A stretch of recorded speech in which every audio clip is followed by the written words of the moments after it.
এটা আপনার বিঘাতে আমার জানা মতে 100 মনের উপরে হয়। 100 মনের উপরে হয় বিঘাতে? 200-300 টাকা পর্যন্ত, 300-400 টাকাও হয়। মাশাআল্লাহ, অনেক উপকারী একটি সবজি বলা যায়, আপনার সালাদ বলতে পারেন। এটা সালাদ হিসেবে খেতে পারেন, সালাদ হিসেবে খাওয়া যায়, জুস হিসেবে খাওয়া যায়, যাদের সবজি হিসেবে খাওয়া যায় আর কি। উচ্চ রক্তচাপ আছে বা হার্টের সমস্যা যাদের আছে, টেনশন যারা বেশি করছে, তাদের অচল পেশিগুলোকে আপনার সচল করার জন্য মূলত বিটটা করা হয়। ফ্যাটি লিভারের প্রচুর কাজ করে 90 দিনে। 90 দিন ফসলটা উঠানো যায়। বাজারে চাহিদা কেমন এটার? এটা আসলে বাংলাদেশের জন্য নতুন ফুড, আসলে এটার সম্বন্ধে এখনো সবাই সচেতন না, জানে না, রাইট।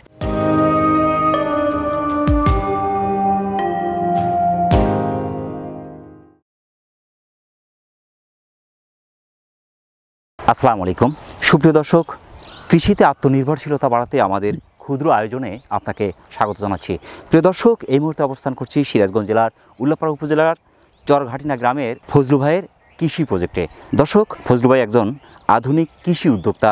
তার প্রজেক্টে রয়েছে বিভিন্ন ধরনের সবজি এবং ফল। ফজলু ভাইয়ের এই প্রজেক্ট দেখব এবং আপনাদের দেখাবো, সেই সাথে এগুলো কীভাবে করছেন বিস্তারিত তুলে ধরার চেষ্টা করবো। আশা করছি পুরো ভিডিও জুড়ে আমাদের সঙ্গেই থাকবেন। আজকের প্রতিবেদনের পুরো সময় জুড়ে থাকছি আমি মোহাম্মদ ফরহাদ হোসেন, আর ক্যামেরায় থাকছে আরিফুল ইসলাম আরিফ। তাহলে দর্শক চলুন আর দেরি না করে শুরু করা যাক।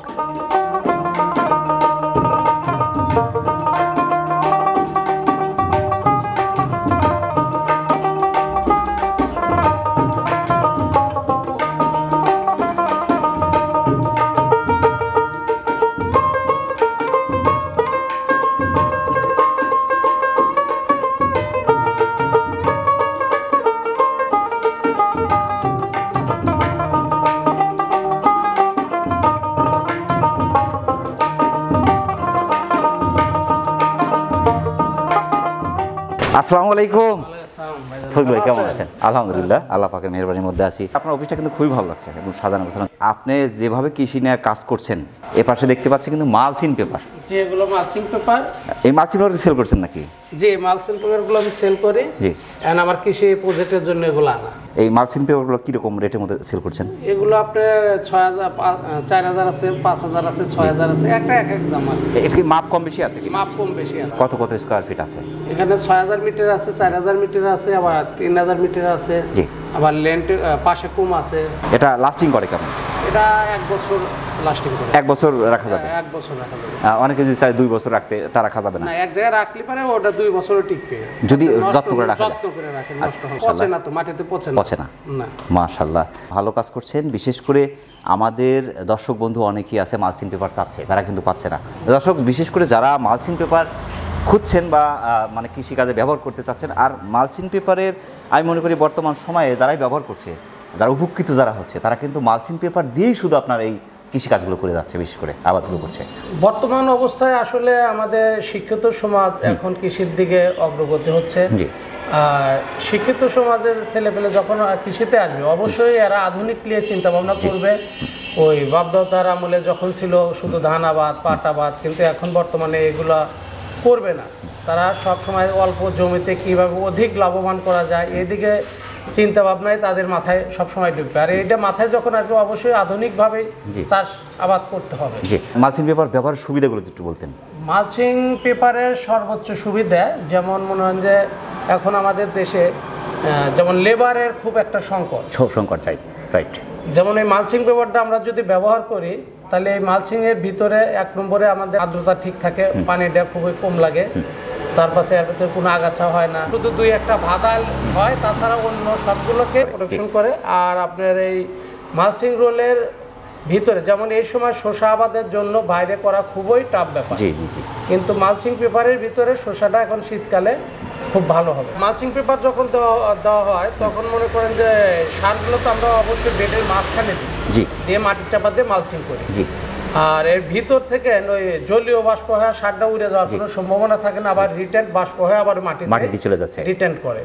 এর কারণে সারের অপচয়টা অনেকটাই রোধ করে।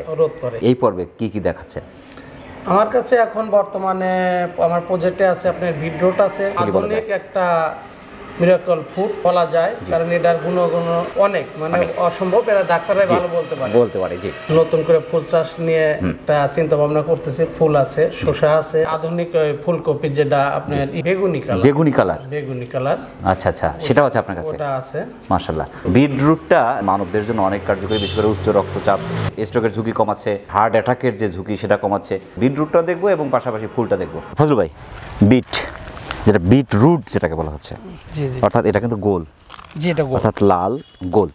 আর এটা তো কয়েকটা কালারের হয়, এটা দুইটা, একটু হলুদ টাইপের, জি জি, আর একটা হচ্ছে আপনার লাল। তো তার মধ্যে সবচেয়ে ভালো কোনটা মনে হয় আপনার কাছে? আমাদের দেশে বাংলাদেশে লালটাই বেশি চলে। লালটা বেশি চলে? জি জি, আর লালটাই পাওয়া যায়। ফার্স্ট করছেন এটা? পরীক্ষামূলকভাবে ফার্স্ট করছে।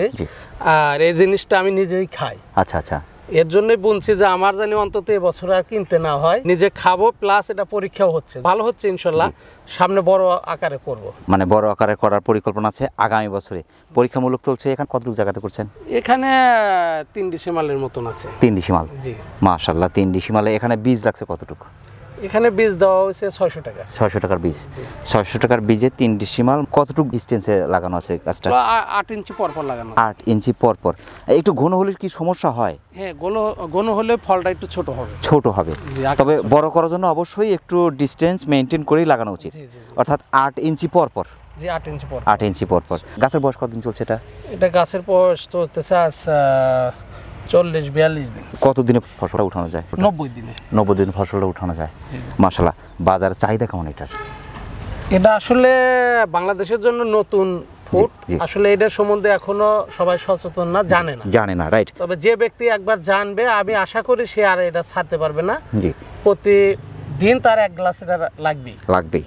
যেহেতু আপনার অনেক উপকারী একটি সবজি বলা যায়, আপনার সালাদ বলতে পারেন, এটা সালাদ হিসেবে খেতে পারেন, সালাদ হিসেবে খাওয়া যায়, জুস হিসেবে খাওয়া যায়, যাদের সবজি হিসেবে খাওয়া যায় আর কি। উচ্চ রক্তচাপ আছে বা হার্টের সমস্যা যাদের আছে, টেনশন যারা বেশি করছে, তাদের পেশি অচল হয়ে যায়, এই অচল পেশিগুলোকে আপনার সচল করার জন্য মূলত বিটটা ব্যবহার হয়। ফ্যাটি লিভারের খুব প্রচুর কাজ করে, যেটা মেডিসিনে কাজ করে না, একমাত্র এইটাতে কাজ করে। বাজারে গেলে কিন্তু চোখে পড়ে। আমি জিজ্ঞেস করলাম যে ভাই এটা কি, তো বলছে এরা বিট। কত করে কেজি এটা? তো বলছে 200 টাকা কেজি। 200-300 টাকা পর্যন্ত, 300-400 টাকাও হয়। মাশাআল্লাহ। আপনি যতটুকু জায়গাতে বিটটা লাগানো আছে, কত মন হতে পারে এখানে? এটা প্রথম করছি তো, আমার একটা আইডিয়া, তাও না হলে এটা আপনার বিঘাতে আমার জানা মতে 100 মনের উপরে হয়। 100 মনের উপরে হয় বিঘাতে? 42 দিন চলছে গাছের বয়স? 45 দিন এরকম। ফোন করলেন বীজটা, তখন আপনার কি ধরনের সারগুলো ব্যবহার করা ছিল? জৈব সারটা বেশি ব্যবহার করছে। জৈব সারটা, অর্থাৎ গোবর সার যেটা। গোবর সার কি পরিমাণ দেওয়া ছিল এখানে? 2 টলির মতো। 2 টলির মতো গোবর সার। তারপর রাসায়নিক সার কি ব্যবহার করা আছে? হ্যাঁ, রাসায়নিক সার আছে অল্প সীমিত পরিমাণে, হালকা বিষ আছে, একটু বোরন আছে, এইগুলো। এমনি কীটনাশক? না, কীটনাশক বেশি লাগে না। না। আপনার এ পর্যন্ত গাছের মধ্যে কোনো ধরনের রোগ কি দেখা গেছে? না, এ পর্যন্ত কোনো রোগ দেখা যায় না। এর সাধারণত কোনো রোগ আমি পাচ্ছেন না এখনো? উপরে কোনো ভিটামিন স্প্রে প্রয়োজন? ভিটামিন একবার স্প্রে করা হয়েছে। একবার ভিটামিন স্প্রে করছেন? কোনো সার কি দিয়েছেন এ পর্যন্ত? না, সার দেওয়া হয় নাই, শুধু ছত্রাকনাশক একবার দেওয়া হয়েছে আর ভিটামিন দেওয়া হয়েছে। আমরা দেখতে পাচ্ছি কিন্তু পানি সেচ দিলেন। পানি সেচ এ পর্যন্ত কবার দিলেন? এবার 3 বার দেওয়া হলো। 3 বার? অর্থাৎ মাটিটা একটু ভেজা ভেজা হলে ভালো হয়। যদি মাটিটা শুক হয়ে যায় সেক্ষেত্রে রসটা কিন্তু কমে গেল মাটিতে। যখন মাটিতে রস কমে যায় তখন সমস্যা হয় সম্ভবত। হ্যাঁ, একটু গাছ এটা একটু রস বেশি খায়, 7-8 দিন পর পর একবার সেচ দিলেই হয়। মাটি ওই বুঝে, যাদের বালু মাটি তাদের একটু বেশি লাগে, যাদের একটু আঠালো মাটি তাদের একটু কম লাগে। মাটিতে চাষ কয়টা দেওয়া ছিল? 3 চাষ। 3 চাষ। কত দিনের মধ্যে ফসলটা উঠাবেন? 90 দিনের মধ্যে উঠে আসার কথা। 90 দিনের মধ্যে উঠে আসবে। মাশাআল্লাহ। আমরা গাছের যে চেহারা দেখছি, মাশাআল্লাহ যথেষ্ট ভালো মনে হচ্ছে কিন্তু ফজলু ভাই। জি, আলহামদুলিল্লাহ গাছের জি অলরেডি কিন্তু বিট হয়ে গেছে। এতটুকু পরিমাণে হয়েছে। যখন হারভেস্ট করেন, যখন উঠান, তখন আমরা একটা ভিডিও দর্শকদের দেখাবো। 3 ডিসিমালের মধ্যে আপনার কত টাকার মতো খরচ হলো এবং কত টাকা শেষ পর্যন্ত বিক্রি করতে পারবেন, সে একটা ধারণা কিন্তু আমরা দিতে পারবো। জি, উঠানোর পর একটা আইডিয়া করতে পারবো আসলে কি। তো ফজলু ভাই, অনেক ব্যস্ততার মধ্যে কষ্ট করে আমাদের চ্যানেলে সময় দেওয়ার জন্য আমাদের চ্যানেলের পক্ষ থেকে আপনাকে অসংখ্য ধন্যবাদ। সেই সাথে আপনার এই কৃষি জীবনের উত্তরোত্তর সফলতা কামনা করছি। আসসালামু আলাইকুম। ওয়ালাইকুম আসসালাম। আপনাদের চ্যানেলেও আমরা ধন্যবাদ জানাই। জি, প্রিয় দর্শক, আবারও সকলের সুস্বাস্থ্য এবং দীর্ঘায়ু কামনা করে আজকের মতো আমাদের ফজলু ভাইয়ের কৃষি জমি থেকে বিদায় নিচ্ছি। সকলে ভালো থাকবেন, সুস্থ থাকবেন। আল্লাহ হাফেজ।